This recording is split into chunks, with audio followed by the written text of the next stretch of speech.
Jérôme Maleski, bonjour. Bonjour. Vous êtes adjoint au maire de Lyon en charge de la démocratie locale et de la participation citoyenne.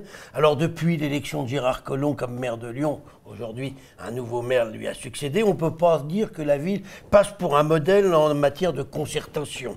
On a souvent l'impression que les décisions sont prises dans le bureau du maire, dans le bureau du seul maire. Les maires d'arrondissement d'ailleurs se plaignent régulièrement de ne pas être considérés, d'être la dernière roue du carrosse. Est-ce que vous envisagez de faire évoluer un peu ça et d'amener plus de concertation ?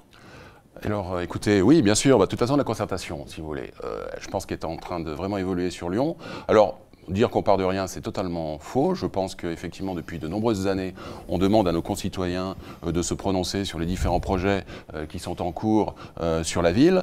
J'en veux par exemple, la concertation qui a eu lieu sur la Diagonale Moncey dans le 3e arrondissement, où carrément la métropole et la ville sont venus avec des projets qui étaient proposés aux habitants du 3e. Suite à la concertation qu'il y a eu, l'avis des conseillers de quartier, des 2 conseillers de quartier concernés sur cet axe, on a carrément revu par exemple l'intégralité de la copie et on a suivi absolument tout ce qui avait été préconisé par les habitants. Et si on vous demandait un deuxième exemple, vous arriveriez à le trouver dans la concertation? Parce que souvent, quand on écoute les gens, ils nous disent la concertation, en fait, c'est un habillage, on arrive, on nous explique que c'est beau, on nous écoute, mais on ne nous entend pas, et à la fin, tout est décidé en amont et on ne change rien. Écoutez, je crois qu'il y a un exemple parfait de concertation, à savoir la concertation qui a eu lieu sur les rythmes scolaires. Alors justement, parlons un petit peu des rythmes scolaires, puisque c'est le sujet actuel.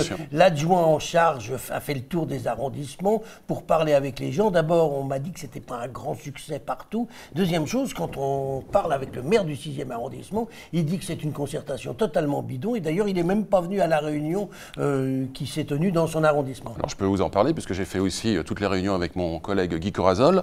Qui est l'adjoint à l'enseignement. Tout à fait.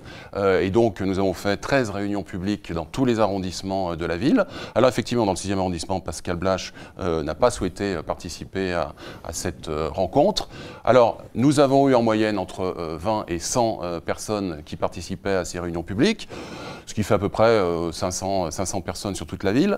Mais parallèlement à ces concertations publiques, nous avons lancé une plateforme numérique où les Lyonnais pouvaient effectivement se prononcer sur leurs souhaits et sur ce qu'ils voulaient pour la suite dans le cadre des rythmes scolaires.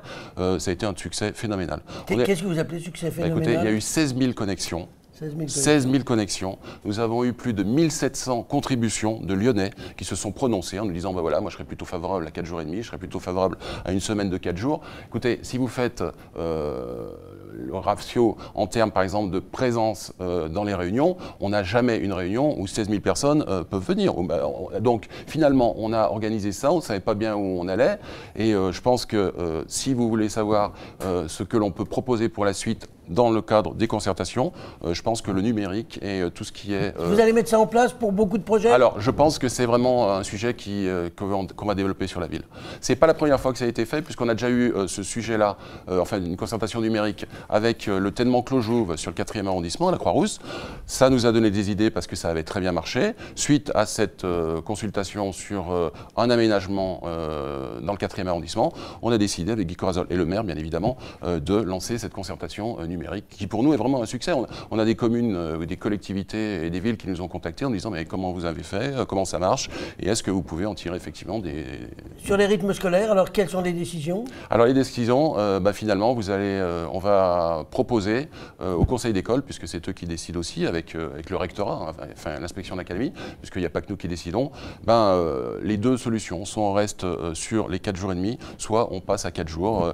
La concertation a montré qu'en fait il n'y a pas un axe précis qui se dégage et on va proposer les 2 solutions. Donc la concertation n'a servi pas à grand chose?